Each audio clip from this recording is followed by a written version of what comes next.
ناظرین، ملکی سیاست کا درجہ حرارت اپنی پیک پر ہے۔ حکومت اور اپوزیشن کے بلند و بانگ دعوے آپ بھی سن رہے ہیں، ہم بھی دیکھ رہے ہیں، مگر اس تمام صورتحال میں وزیراعظم عمران خان کی جانب سے جو سرپرائز دینے کی بات ہے اس کو خاصی اہمیت دی جا رہی ہے۔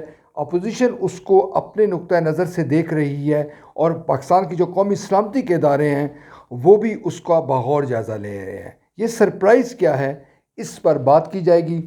میں ہوں ظہیر الدین بابر۔ اگر آپ نے یہ چینل سبسکرائب نہیں کیا تو آپ یہ چینل سبسکرائب کر سکتے ہیں۔ ناظرین، یقیناً عمران خان اس وقت مشکل صورتحال سے دوچار ہیں۔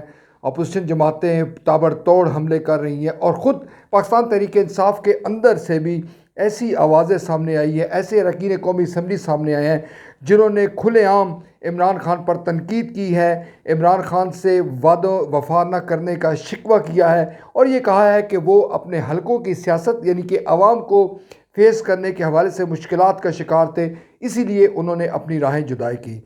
27 مارچ کو قومی اسمبلی کا اجلاس ہو رہا ہے۔ یقیناً یہ پیش کی جائے گی تحریک عدم اعتماد۔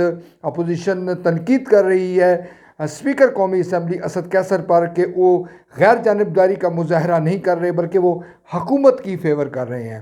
یہ بھی امکان ہے کہ جو اتحادی جماعتیں ہیں پاکستان تحریک انصاف کی، وہ بھی اپنا کوئی لاہ عمل یوں ترتیب دیں کہ عمران خان کے لیے مشکلات پیدا ہو جائے۔ مگر جو اہم نقطہ ہے کہ کیا عمران خان یہ سمجھتے ہیں کہ اس تمام تر صورتحال کا جو ذمہ دار ہے وہ ہمارے قومی سلامتی کے ادارے ہیں، اور وہ کیا قبل از وقت کوئی ایسا اعلان کر سکتے ہیں جس سے پاکستان کے اندر جو سیاسی عدم استحکام ہے وہ مزید بڑھ جائے اور قومی اداروں کے اندر کو محاذرائی کسی کیفیت طاری ہو جائے؟ یہ سوال اس پر غور کیا جا رہا ہے۔ جیسے میں نے ذکر کیا کہ ہمارے جو قومی ادارے ہیں وہ بھی اس کا بغور مطالعہ کر رہے ہیں، اپوزیشن کی جماعتیں وہ بھی دیکھ رہی ہیں، پاکستان تحریک انصاف کے اندر سے بھی جو بے چینی ہے، اضطراب ہے، وہ بھی دیکھا جا سکتا ہے۔ اور گزشتہ روز عمران خان نے چند معروف جو اینکرز ہیں، صحافی ہیں، ان سے بات کی اور اس تاثر کی نفی کی کہ وہ کسی طور پر چیف آف آرمی اسٹاف کو تبدیل کرنے جا رہے ہیں یا نئے کسی چیف آف آرمی اسٹاف کا اعلان کرنے جا رہے ہیں۔ انہوں نے کہا کہ وہ نواز شریف کی راہ پر نہیں چلیں گے اور ان کو اپنی ذمہ داریوں کا پوری طور پر احساس ہے۔ فوج کے بطور ادارے کے حوالے سے انہوں نے تعریف کی کہ فوج نے جس طرح سے مختلف مشکلات میں پاکستانی عوام کو سپورٹ کیا، ملک کو بحرانوں سے نکالا، اس کو انہوں نے خراج تحسین پیش کیا۔ مگر ایک بات جو انہوں نے کہی کہ اگر ہو سکتا ہے کہ جو ان کی مقبولیت نہ ہونے کی وجہ سے جو قومی انسٹیٹیوشن ہے اس نے شاید اس طرح سے ان کی سپورٹ نہیں کی جس طرح سے شاید انہیں کرنی چاہیے تھی۔ مگر ساتھ عمران خان نے صحافیوں سے بات چیت کرتے ہوئے یہ بھی کہا کہ وہ سمجھ سکتے ہیں مجبوریوں کو، جنرل قمر جاوید باجوہ کی مجبوریوں کو، کہ وہ اپنے ادارے کا مفاد ان کو عزیز ہے اور عزیز ہونا بھی چاہیے۔